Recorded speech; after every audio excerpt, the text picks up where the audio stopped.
Hello and welcome to this week's episode of the Montpelier Happy Hour here on WBEW 107.7 LP Brattleboro, your community radio station. I'm your host, Olga Peters, and this is the show where we talk about how things in Montpelier shake out for the rest of us. And actually this week, we will talk a little bit how things at the federal level may shake out for the rest of us.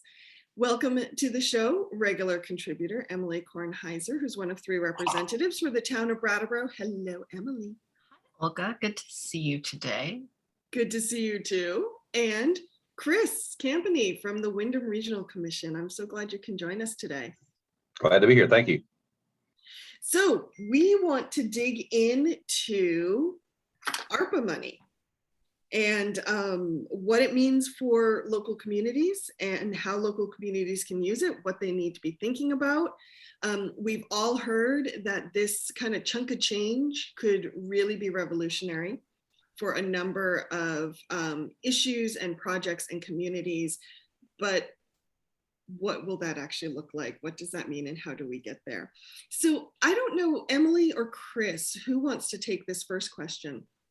Well, but I'd love to get just a lay of the land right now with ARPA, like where are we? Has the money started to arrive? Like just kind of a lay of the land for folks. Before we even get to that, I would just like to sort of set up how unusual this is. And then maybe Chris can sort of tell us a little bit more about some mechanics, but the federal government very, very rarely gives money directly to communities. And state government actually rarely gives money directly to communities. The bulk of our town funds are raised through local taxes and stay mostly local, and there's some mechanisms that we're not going to get into here, but it's really quite unusual to have money go directly from the feds to the towns without the state sort of interfering and designing how that money might be spent. And so having this really flexible pot of money at one time I don't think that's happened at any point that I'm aware of in Vermont history even. And so occasionally some of our larger city, Burlington sometimes gets direct federal money because they're a city and they're under sort of different rules. But especially for our smaller towns, they don't even have systems in place to figure out how to spend such money. And so this is like really exciting. And I'm really excited about how the Regional Commission is stepping up to help people navigate this wild time. Do you want me to pick up, Olga? Yes, please. Yeah, and Emily's exactly right. It is very unusual in that there are no other external directives other than the guidance from the U.S. Treasury, and that's one of the reasons why the state asked the Vermont League of Cities and Towns to partner with the state's regional planning commissions to help the towns understand what the rules are to use the funding, and VLCT is really taking on the role of explaining the rules and regulations around it, the details, and ultimately what they're going to have to do to report and all of that. But the funding has already gone to towns, and I'll share with your audience. I will tell you what I know and what I remember well, and what I don't. They can always ask, and I'll put in. If I put something in chat, will people be able to see it? They won't, but we can add it to show notes later. Yeah. Okay. So the main thing I'll just tell everybody right up front is if you want a lot of details about how the program operates, go to the Vermont League of Cities and Towns and just click on their ARPA resource. You can even search Google. If you search VLCT ARPA, you'll come up with to their resource page. It's a really good page, a lot of information. And I guess we said ARPA is American Rescue Plan Act. The funding went directly to towns within the Windham region, and for us that's all the 23 towns in Windham County and Searsburg, Winhall, and Reedsboro and Bennington County and Weston and Windsor County. For all of our 27 towns, it comes to a total of about $13 million that's going to towns. And Sorry, I just want to let our listeners know that and let you know, Chris, actually, that Katie Buckley from the Vermont League of Cities and Towns is going to join us next Friday Great. to sort of talk more about what this means on a statewide level. And we're really excited to hear from you about how you're sort of navigating things in Windham County. Great. The funding, there are two, basically, it goes to towns by formula. That's based on primarily on per capita. And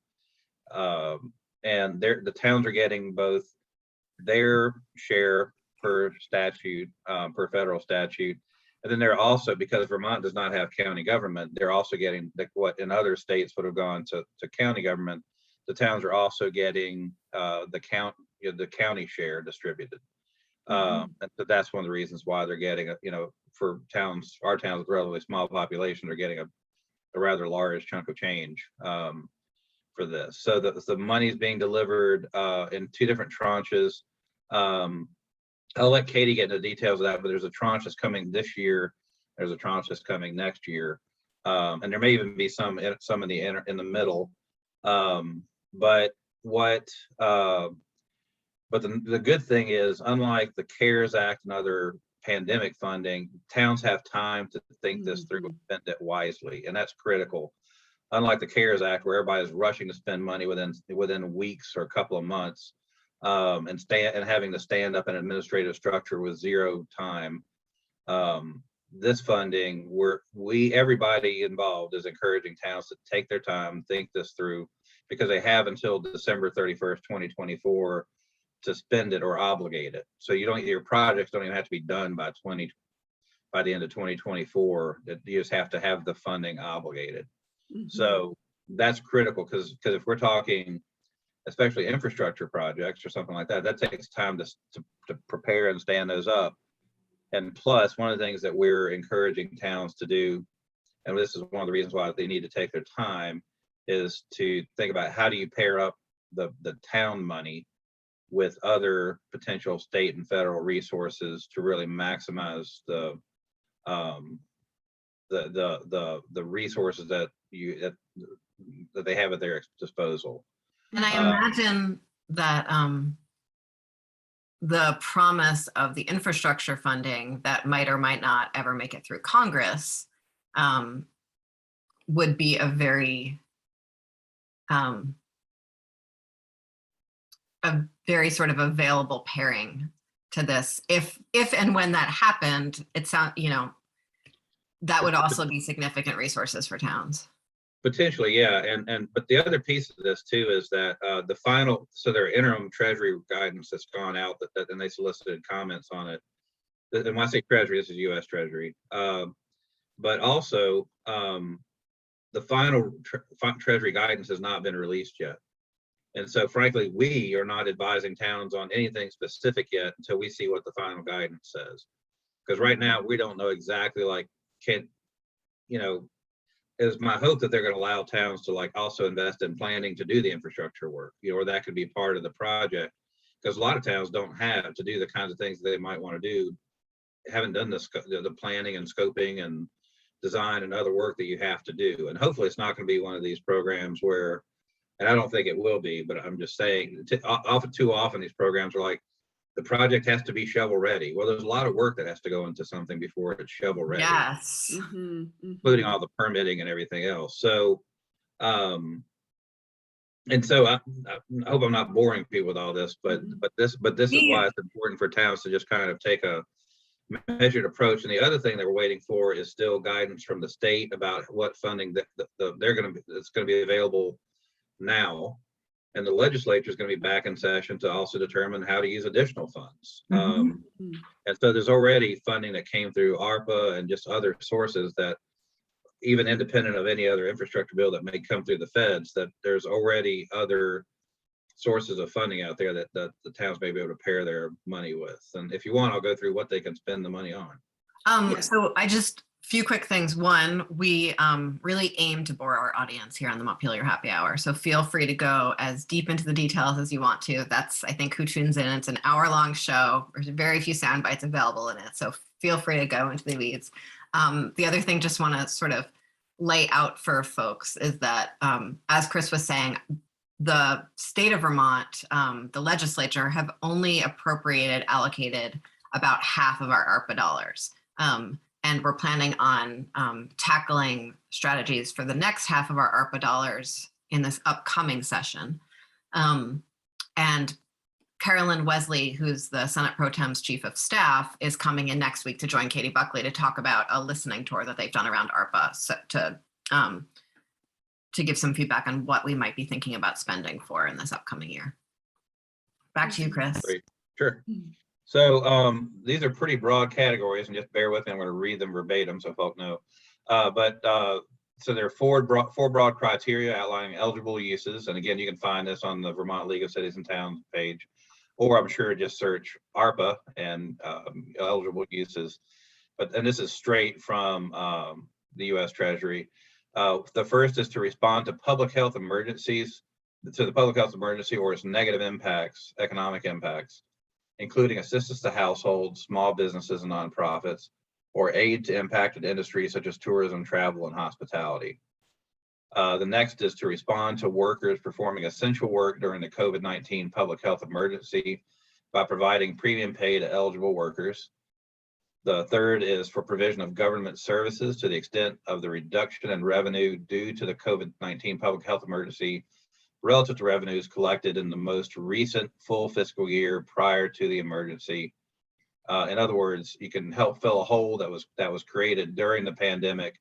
You cannot use it to reduce this year's taxes. Mm-hmm. And then last but not least importantly, to make necessary investments in water, sewer, or broadband infrastructure. And what's not noted there is in the Treasury guidance, they've also said they can also relate to clean water.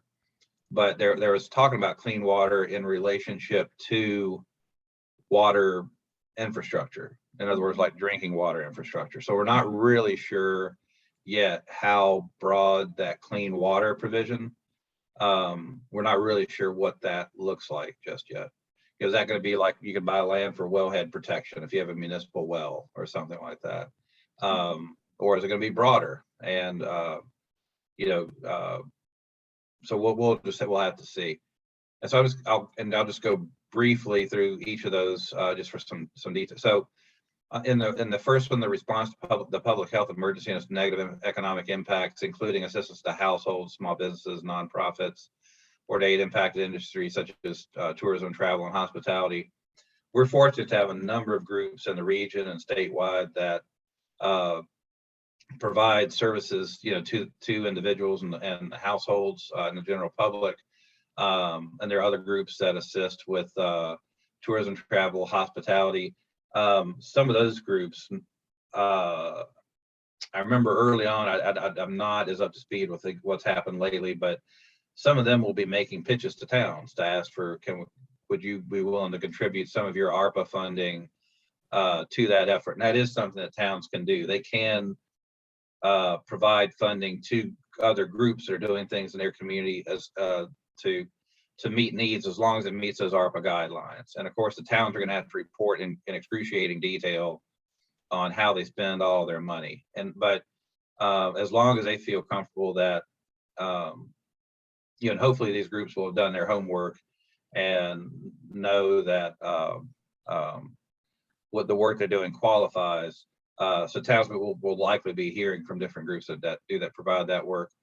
On the response to workers performing essential work during the COVID-19 public health emergency, that's really talking about public health workers and folk like that. We've had some questions from towns like, can we increase our pay like to road crews? Because for most of our towns, for a lot of our towns, that's the only, that they have very limited number of employees, and so road crew, so that's a logical question. But they really wouldn't qualify. It's really people who are frontline workers addressing the pandemic. And then for the provision of government services to the extent of the reduction of revenue, that all that jargon basically means if there's a hole in the town revenue that can be directly attributable to the pandemic, then you can use ARPA funding to fill that hole. So Uh, one example of that I've heard about, which feels like very straightforward to use as an example, is the town parking fund in Brattleboro is much lower than it would be in a normal year because people were parking a lot less during the Right. pandemic. And so that parking fund pays for a bunch of regular costs that were still needed to be paid out. And so that's like a very sort of specific COVID related revenue hole that is pretty boring, but necessary. Right. That's a good example. And I'm going to hedge everything with like, I assume that would qualify. And Yeah. that's why, particularly Katie and her role, and RPCs can answer these kinds of questions too.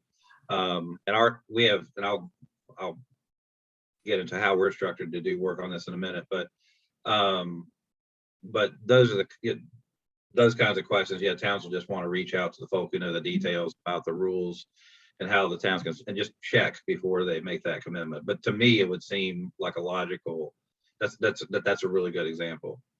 And then the last one, of course, is to make the necessary investments in water, sewer, or broadband infrastructure.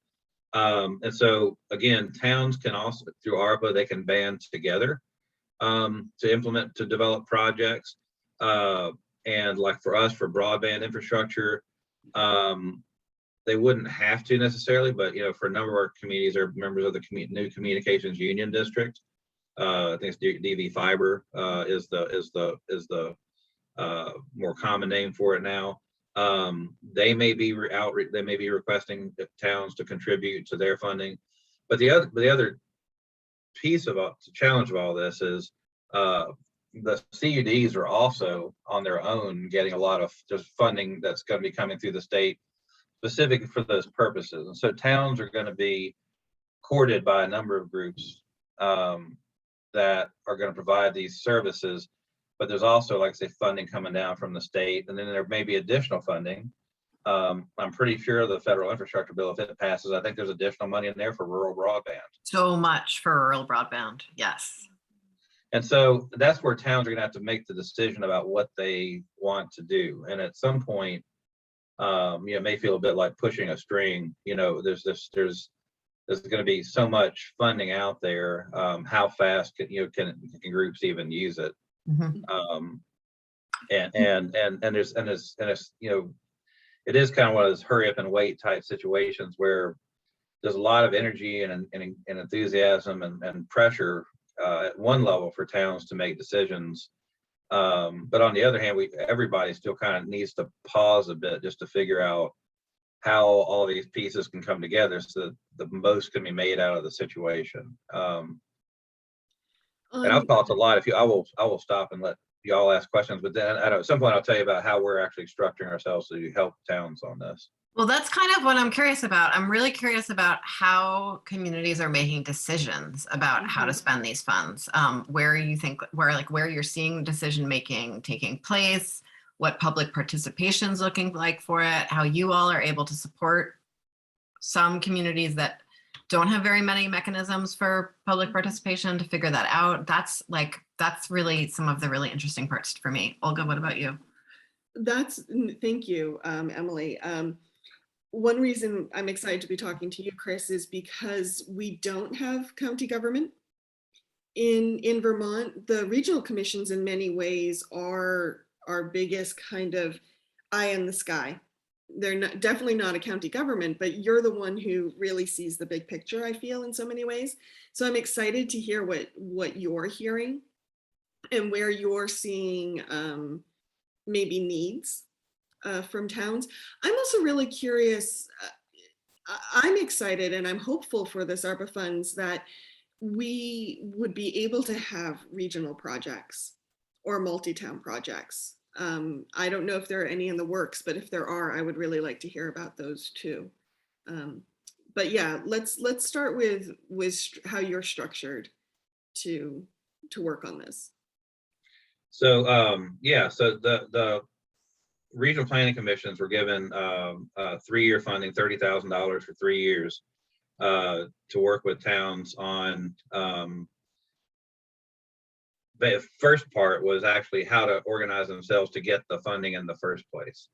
And so we spent a lot of time going back until I guess late spring through the summer, working with towns, directly with the towns to help them understand what they needed to do to apply to U.S. Treasury to get the funding.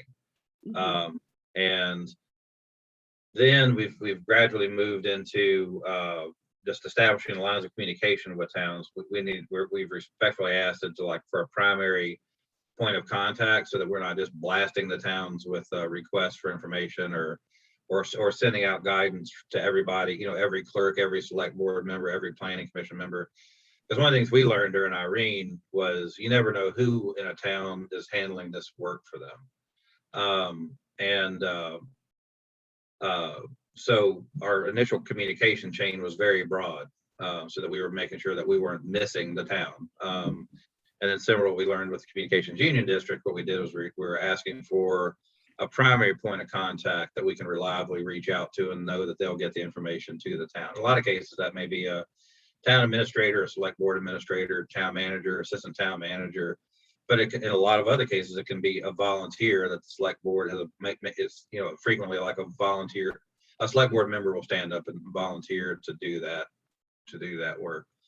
And then what we're going to be, we have 2 staff people who are working on this, Sue Westa and Margot Gia. They're leads, and it takes, we have a staff of only 10 people, but it's really taken 2 people to help do this work. And so they are constantly getting up to speed in communication with towns. Right now, a lot of the questions we're fielding are those questions of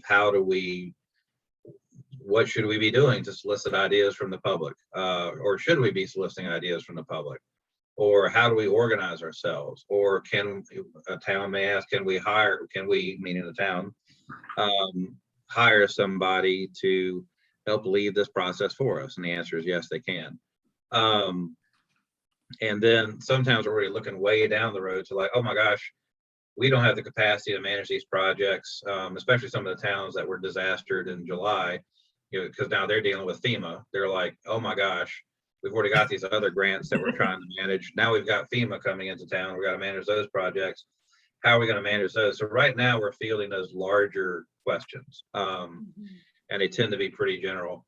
But then what we're going to be doing is, once the final guidance is out, we're going to be having a webinar for all towns about what the final guidance is and try to translate it into municipal English, so that everybody understands what the final guidance and rules are. That guidance can come anytime. The deadline is the end of the year. I'm not expecting it to probably show up before December. Just a hunch. I don't have any inside information, but just knowing how the feds work, it'll probably be a while. And so we'll start with that, and then what we're going to do is offer to towns, if they need us to help facilitate a conversation within the community, we can offer to help do that.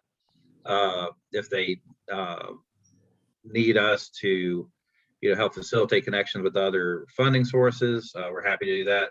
We don't have the capacity, unfortunately, to do a deep dive in every single community, because it's just there are too many of them. But we are trying to hopefully, we're hoping to hire another planner who does like municipal planning, municipal planning and zoning and regional planning and zoning, to take some of the pressure off the other staff so that we can create more space for that. The other thing too, and not to get, just because this is a legislative session, the funding that we got to go for 3 years, we're going to use it probably within, in 9 months.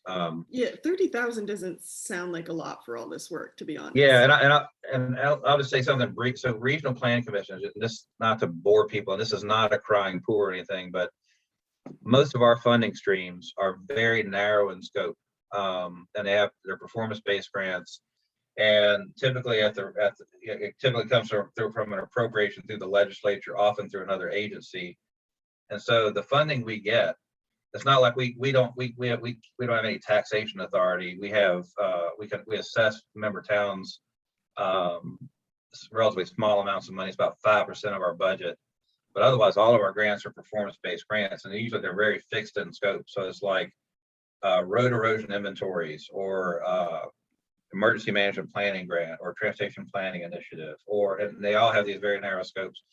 So unfortunately, we don't have the capacity to just say, okay, we're going to put everything else on pause, and we're going to put a lot of resources into people to go out and meet with all the towns and organize regional projects and intermunicipal projects. And so would love to do that, but we'd love to do that in all kinds of different areas. But we do a really good job, though, of leveraging everything that we've got and putting everything that we can into helping towns. And so some of this will be somewhat organic as in terms of our approach, based on what we hear the town's needs might be. We've already helped some, for instance, Newfane's reached out to us as they put out an RFP to actually hire somebody to help them guide their public process on this. Other towns may take that same approach. Most aren't quite at that point yet. The other thing that's happened as a result of our housing crisis is we and Windham Windsor Housing Trust were both getting a lot of calls about, oh my gosh, this housing issue. Nobody can buy. We can't. Employers can't hire anybody because they are having trouble hiring because people can't find housing in the area. We have older people who are trying to move to housing, and there are no other options.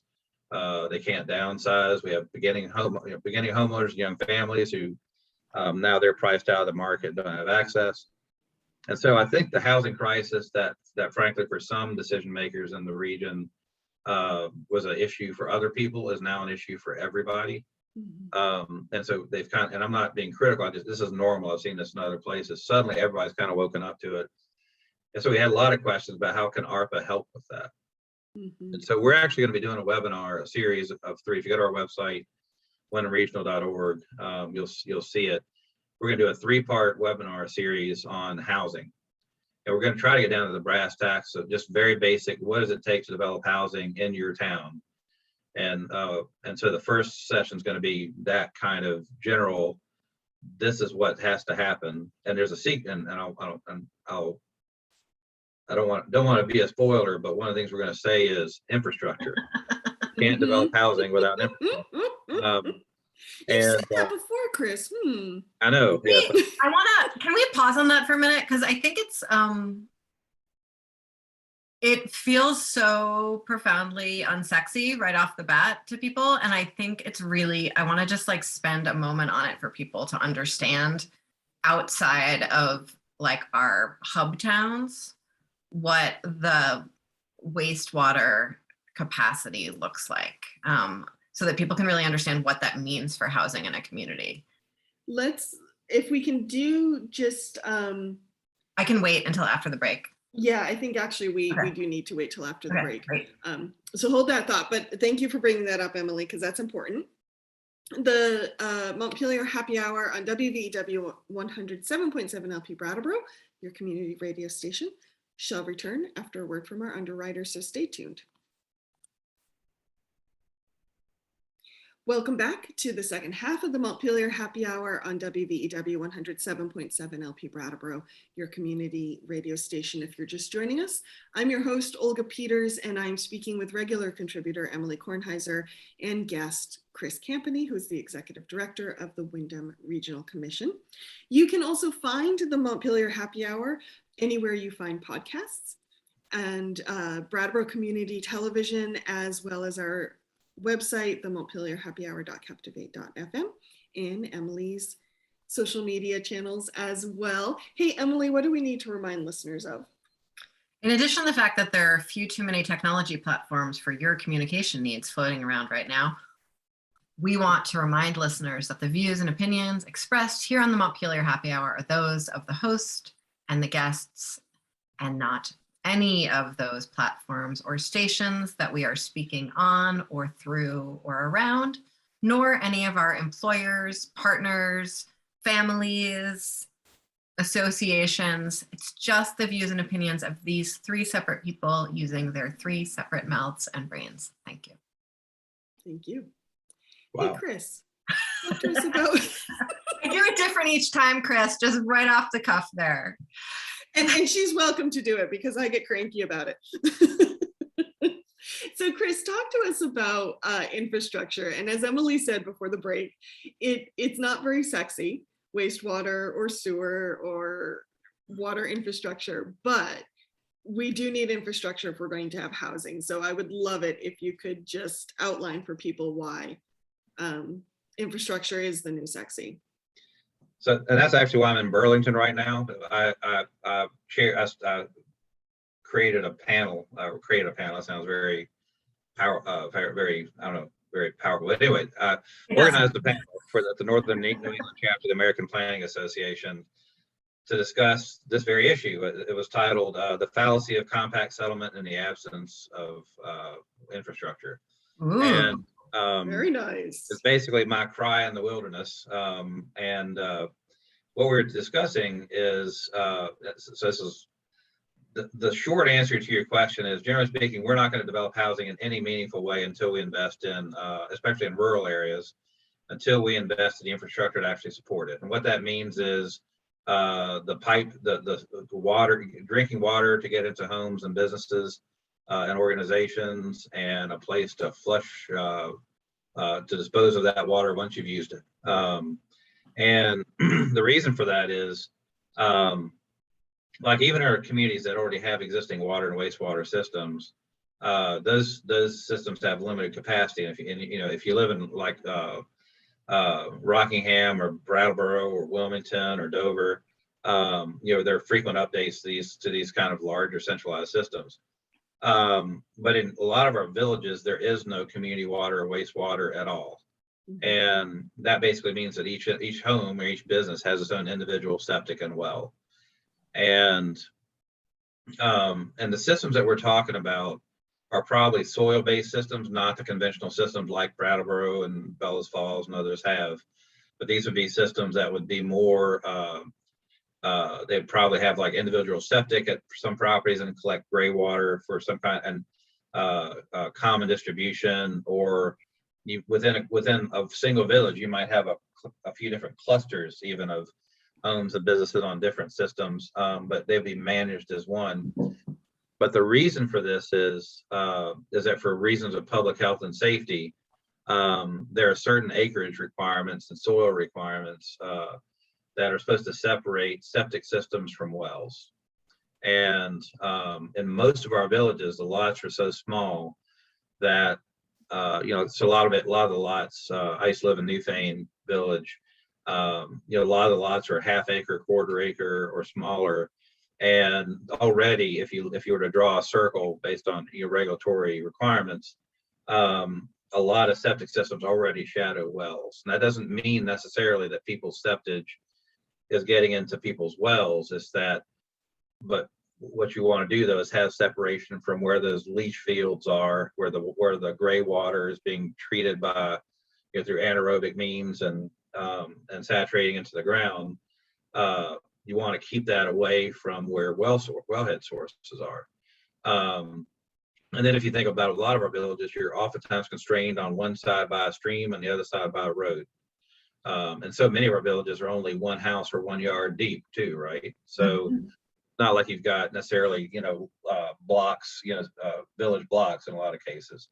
So the reason why I just want to make this concrete for people for just a moment. One thing that really brought this home for me for whatever reason is learning that the library in Weston doesn't have a bathroom. And that's just a tiny example, but when I think about Weston, it's definitely one of our wealthier villages in sort of the grand context of Vermont villages. And yet their library, which is a lovely library, is on a plot of land that doesn't have the capacity to have exactly what you described, right? A well and a septic system in the same place. And so they are in the situation where really basic amenities that most people think about are not possible because of the limits of just placing one system on one plot of property. That's why so many of our village markets don't have the porta potty outside. It's not that they don't want you to use their toilet; they don't have the capacity for it, and probably the regulators wouldn't let them. And so, there's nothing like sitting in a porta potty in February in Vermont, but it definitely speeds you up. You don't spend a lot of time on your phone in there, but I remember going into one once and it was like covered, there was no roof on it. And so like the entire inside was covered with snow. Yeah. It's probably the most hygienic one you've ever been in. Probably, yeah. But that's the issue, and that's why also it's like some markets, even if they wanted to have tables for people to sit and eat and drink at, and if they wanted to use actual plates as opposed to, you may wonder why you go to a restaurant in Vermont and you're getting paper plates and plastic cups. That's they don't have the dishwashing capacity. And so this wastewater issue not only gets to developing new housing and developing new businesses, but frankly retaining the businesses and even homes that we've already got. And so I'll use my own story. In the village of Newfane, we applied for an in-law apartment, and we had a septic and well. Long story short, we ultimately got the approval, but we basically in our property records had to say if we have the in-law apartment, we're basically calling our house a 2-bedroom, 1-bath home instead of 3-bedroom. I'm sorry, 3-bed. Our home was 3 bedrooms, 2 baths. But to get the in-law apartment, we're gonna have to say we were a 2-bedroom, 2-bath home. So in essence, we weren't increasing the number of dwelling units. And this is an issue and I know it sounds kind of technical, but it's kind of my aha moment in the village of like, if you look at a lot of villages, because of the small lot sizes and existence of existing septic systems and wells, in many of our villages, you probably couldn't add a single dwelling unit. Whether you're talking an in-law apartment, accessory dwelling unit. So no matter how much zoning we do, or if the answer is not none, it's probably very, very few, because of the wastewater capacity issues. So where we're going with all this is we're stuck. The policy directives at the state level, and I'm going to go back to the conference here. I bring this issue up a lot because in other parts of the country where I've worked, whether in the South, and even in like New York and Maryland and other places, oftentimes the development of infrastructure is easy.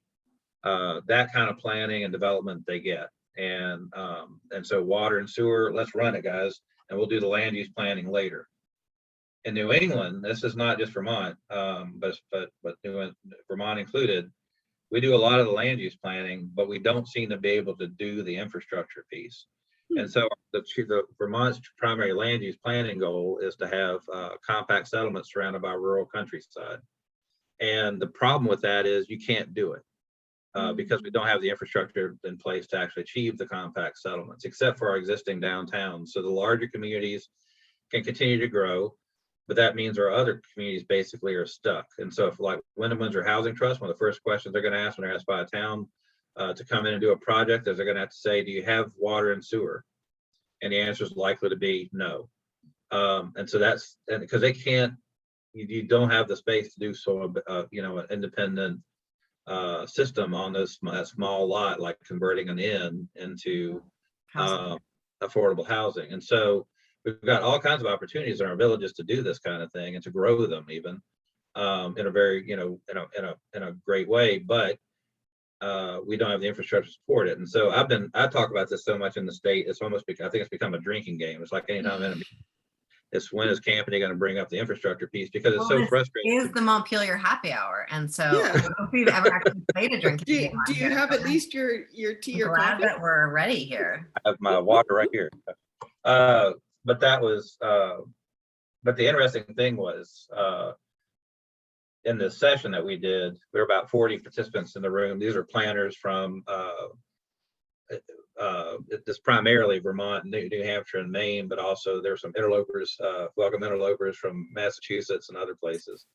But when I asked the room, so the point of the panel was there are some of us working in Vermont to kind of set the stage of like, here are the policy directives that talk about compact settlement, which is awesome. It's one of the reasons I love working here, is this recognition of the importance of smart growth and trying to prevent rural sprawl, because that has all kinds of problems related to public service provision and water quality and climate resilience and climate adaptation and greenhouse gas reduction, all these things that we say that we want. But the path of least resistance right now is large lot development and existing parcels on class 3 town roads. That's generally where you can build. And so we set that stage. And so I asked the question, the goal of the panel was to say, let's not have a complaint session, but who's had successes. Let's talk to each other about, like, well, what can we learn from each other about the approach of your state, the approach of your regional commission, the approach of your municipality to figure this out. And not a single person in the room could raise their hand and offer a solution. We did one person who provided a solution of it was actually in Vernon. Apparently, somebody had developed a septic system on a lot that was subsequently subdivided away from their home, and so they had to figure out how to get the system all on their property. And so what they did was they put in an aerobic system, because an aerobic system can have a smaller footprint. But among all those other planners in the room, there were no examples. And so this is not just a Vermont problem. This is a New England problem. And I think, Chris, sorry, I just, when you say it's a New England problem, is it a problem of regulation? Is it a problem of just not having the skills or the people who can do it? Like, what string needs to be pulled to? I'm still trying to figure that out. I think part of what it is budget. And I'm going to go back to Vermont's approach to the Clean Water Initiative as an example of this. So I think, the ultimate statement of policy values is budgets. It's where you put the money. That's the ultimate statement of value. And I think what part of the issue is there's some funding that will come in through the feds, through different programs, and states want to really try to spread that out as much as they can. And so they start with financing, when really, so it's like financing, planning for systems, and financing the systems themselves. What municipalities need are grants, because we don't really have the populations always to support the development of the systems and the ongoing maintenance. And I suspect that's an issue. I can only surmise this. I hope somebody can do a dissertation on this or a thesis, looking at all the states. But I think that's part of it. Then oftentimes, right, the states want that money to get reimbursed through some kind of revolving loan fund or something. So they get paid back for those little bits of federal money they get. And so my argument is, and this is one of the things I'm arguing for on the Climate Council too, is if you think about Vermont's Clean Water Initiative, now the state was pushed towards this because of lawsuits around water quality in Lake Champlain, but the state ultimately took an all-in approach, meaning all Vermonters are going to contribute to ensuring that the waters of the state are clean. And it's a very broad approach, right? Right down to the municipal roads general permits. That's why you see your road crews out working in ditches, laying in stone, and trying to keep sediment from getting into streams. And so there's this all-in approach. I think we have to do that on wastewater and water. I'm not saying tax people just for the fun of taxing people, but if this is our principal planning goal, and this planning goal of compact settlements surrounded by rural countryside, that's not only the mission for all planning commissions in the state. That applies to state agencies. That is in the state comprehensive energy plan. That is in the state Global Warming Solutions Act. It's in the 2040 long range transportation plan. It's everywhere. The principal policy directive, but you can't do it until we invest in the infrastructure. And that's where that just kind of breaks my heart, because we've got all the right policy language, but you can't actually do it. And it drives me a little nuts, because it's like, I can help towns plan the hell out of this stuff. Sorry. We can plan all of this, and we can work with them on their zoning so that they got the zoning right. But if you don't have the wastewater capacity to actually build the housing, to expand existing businesses, to create new business, and I would argue importantly, beginning to move development out of river corridors and out of floodplains and making those places more resilient, because looking ahead to the storms that we're gonna have, not just looking at the past, but looking at what can happen in the future. In order to make our communities more resilient, we have to have this infrastructure in place, and we've got to figure this out. And And this is why with ARPA, going back to ARPA, towns can do a lot with this funding you're not going to build a system with any of this money. It is not enough, but you can sure go a long way. That's where we're waiting for the guidance, final guidance coming through the Treasury. You can still go a long way to do the planning for it. But the way we need to really start this conversation is, and this is where we can come back into as a regional commission, is too oftentimes the conversations are this wastewater and water issue is dealt with as an engineering problem, and it's a planning issue. What we need to do is actually work with communities, and this is something where this isn't ARPA specific, but I think this has to happen.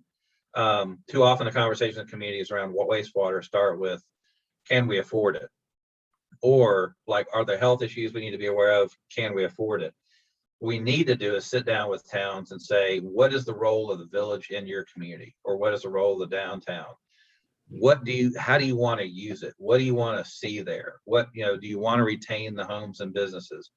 And so, and beyond, it's not planning jargon. It's like, would you like to be able to sit down and eat food in your village? Would you like to be able to have an inn in your village? Would you like to have more housing in your village? How much housing would you like to have?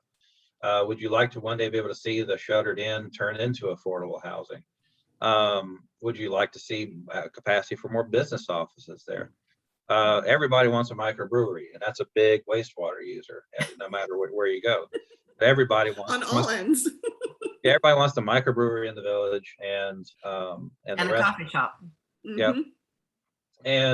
And then there are a lot of people who just like to be able to use the bathroom at their village. And I'm not joking. One of the requests I've got a lot of is, do you think we can use this ARPA funding to put a public restroom in our village someplace, so that if a bus comes through, or if I'm in town doing business and I don't want to freeze to death, we do have an aging population, and I would count myself among those. It'd be nice to have a facility where you're not freezing to death if you need to do something. So, but we need to do that kind of planning work up front, because that then tells you. And then we also need to type the conversation about how do we, if we grow the village, if we expand on the margins, how do we do so in a way that we move ourselves away from the stream and the river and become more flood resilient? And so we got to have those conversations, and that informs the engineering questions. And so, Chris, I'm going to fully interrupt you now. I want to know, what I hear you saying is that the conversation about how to use the funds for wastewater systems needs to start with, what do people actually want their communities to look like? And that's a conversation, that we've talked on the Happy Hour a whole bunch of times about how town meeting in its very structure is not sort of generative enough to be able to have those conversations. We know that the Council on Rural Development occasionally selects towns to be having these conversations, and then there's no funding attached to that conversation. And so are you seeing opportunities from these ARPA funds for people in communities to get sort of sparked enough to really be sitting down and saying, oh, wow, this is an opportunity, maybe not to fully implement something, but to create transformational change in how we operate as a village or as a town? And how are people starting to have those conversations? Do people in the communities have the resources to have those conversations? What else needs to happen for those conversations to be supported?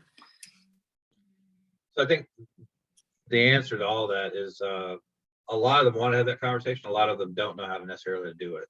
And that's where we want to help. I think from my perspective,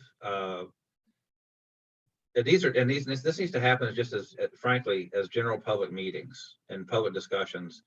They need to be inclusive. And I know even if you've got a small community, again, I'll go back to where I used to live in Newfane, you probably need to have a couple of these. You need to have one in Newfane Village, you need to have one in Williamsville or South Newfane, because it's a small town, but you may as well live in different worlds. And I think the people in Newfane would say, yes, he's right.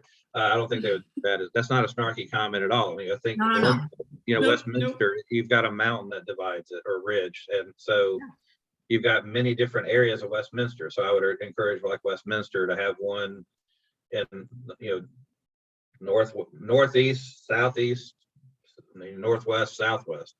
It's a pretty big town, and Rockingham, incredibly diverse town in terms of, you know, the pockets of where the different places, areas that have their own identities.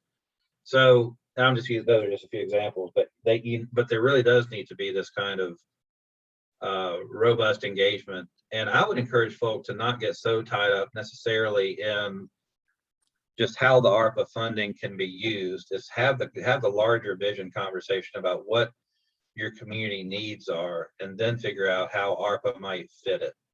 And there absolutely is an opportunity